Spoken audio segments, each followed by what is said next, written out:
Selanjutnya dipersilakan Bapak Kepala Badan Gizi Nasional untuk nanti berikutnya Pak Mendikdasmen dan Mendikti. Pak Kepala Bagian dipersilakan. Sebelumnya ya, saya mau langsung tanggapi Menteri Kehutanan. Jadi sebagaimana yang kemarin kita sudah bicarakan,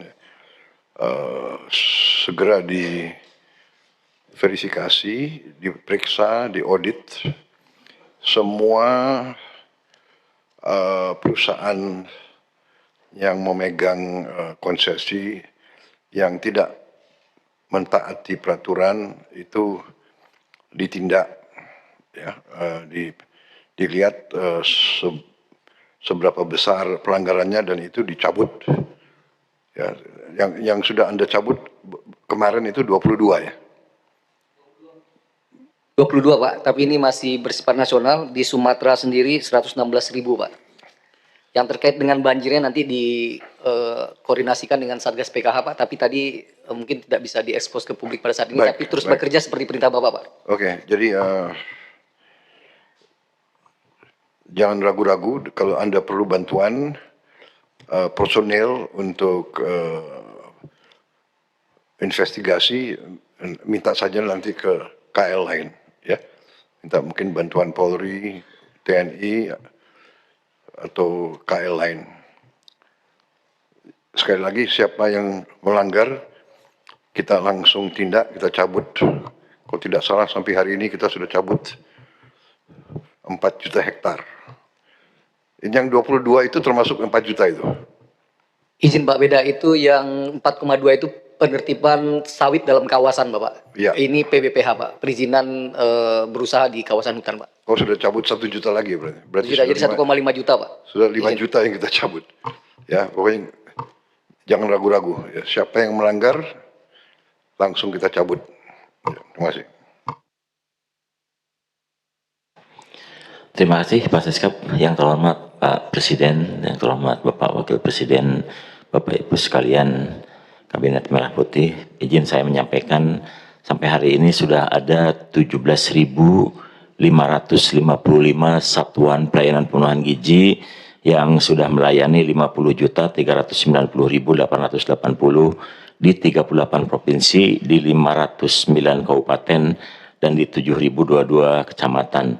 Dengan sebaran SPPG terbanyak ada di Jawa Barat, itu mencapai 3.996, diikuti oleh Jawa Tengah dan Jawa Timur. Tetapi kalau lihat persentase dari kuota SPPG, DI Yogyakarta ini sudah mencapai 87%, diikuti dengan Jawa Tengah 83% dan Lampung 81%.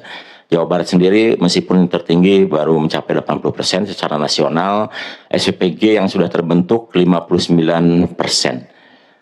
Dan kemudian jumlah tenaga kerja yang sudah terlibat langsung di halaman 2, di SPPG ada 741.985 dengan total supplier mencapai 41.389, terdiri dari koperasi ada 5.000 koperasi, BUMDes 629, kemudian Bundesma 69, UMKM ini terbanyak ada sekitar 19.246, supplier lain ini perorangan itu 16.351, Koperasi Desa Merah Putih sudah ada 22 Pak yang ikut terlibat menjadi supplier di program makan bergizi gratis.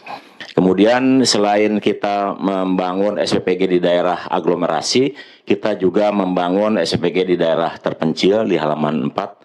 Itu kami sudah identifikasi ada 36 provinsi yang membutuhkan SPPG terpencil dengan total nanti akan didirikan 8.297 untuk melayani penduduk di daerah terpencil kurang lebih 2,4 juta.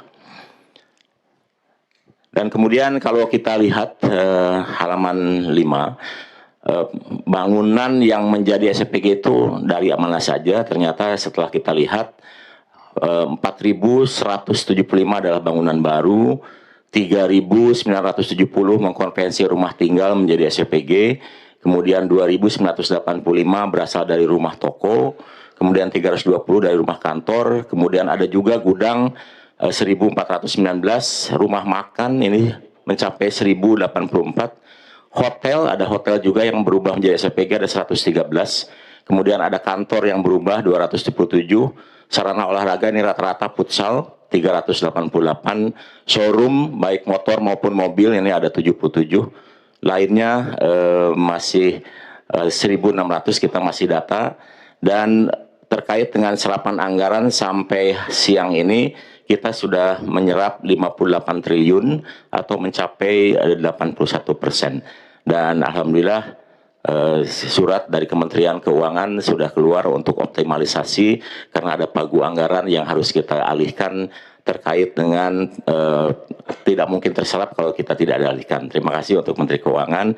Dan selanjutnya terkait dengan kejadian Pak Presiden di halaman 8, di grafik yang atas, yang warna merah itu adalah total kejadian per bulan yang terjadi pada program makan bergizi gratis, di mana mulai September meningkat 67 kejadian, kemudian Oktober puncaknya 85, dan kemudian menurun drastis di November ke 40, dan sampai hari ini 15 hari di bulan Desember itu hanya terjadi 4 kejadian. Alhamdulillah sudah jauh menurun, dan kita usahakan agar tahun depan tidak ada lagi kejadian karena BGN sekarang telah melakukan sertifikasi keamanan pangan sebanyak 3.000 SPPG bekerjasama dengan ID Survey, dan nanti hasilnya kita akan menghasilkan SPPG yang unggul, sangat baik dan baik.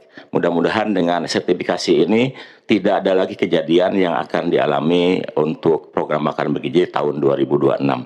Dan kemudian terkait dengan tanggap bencana di halaman 9, alhamdulillah di Provinsi Aceh ada 109 SPPG, di Provinsi Sumatera Utara ada 148 SPPG, di Provinsi Sumatera Barat ada 66 SPPG, total 323 SPPG yang dikonversi dari melayani penerima manfaat anak sekolah, ibu hamil menyusui karena terdampak, kemudian melayani pengungsi. Jadi totalnya alhamdulillah sampai sekarang sudah ada 323, dan kita pastikan seluruh virtual account di daerah bencana kita pastikan selalu tersedia uangnya agar bisa tetap melayani pengungsi. Dan kemudian terakhir saya ingin melaporkan terkait dengan kejadian insiden kemarin di mana ada satu mobil pengantaran yang menabrak pagar dan kemudian masuk di SD Cilincing, dan ini disebabkan karena sopir yang utamanya sakit, kemudian jam 3 sopir cadangan ditelepon dan kelihatannya dalam kondisi kurang prima dan tetap bekerja untuk melayani, dan timbul kejadian. Di halaman berikutnya ada 22 korban yang mengalami cedera. Di hari yang sama setelah 6 jam diobservasi itu ada 10 siswa yang sudah kembali, kemudian ada 8 siswa dan 1 guru di Rumah Sakit Koja yang dirawat, dan 3 siswa di Rumah Sakit Cilincing. Hari ini tersisa 4 yang dirawat di Rumah Sakit Koja dan 1 yang dirawat di Cilincing dalam keadaan baik, 1 masih di PCU karena... Ya pemirsa, itulah sidang paripurna yang membahas soal penanganan bencana di Sumatera. Dalam sidang ini Presiden Prabowo Subianto menyebut pemerintah akan membentuk Satgas Rehabilitasi dan Rekonstruksi. Dalam pekan ini pemerintah juga berkomitmen akan mulai membangun rumah masyarakat yang terdampak. Tadi juga Presiden Prabowo Subianto menekankan dan juga memberi instruksi untuk memeriksa semua perusahaan pemilik konsesi hutan. Informasi ini masih akan kami kabarkan di kabar petang nanti pemirsa. Inilah Breaking News TV One. Sesaat lagi Anda akan menyaksikan kabar petang. Saya Nadila Saleh, demikian Breaking News TV One. Terima kasih, sampai jumpa.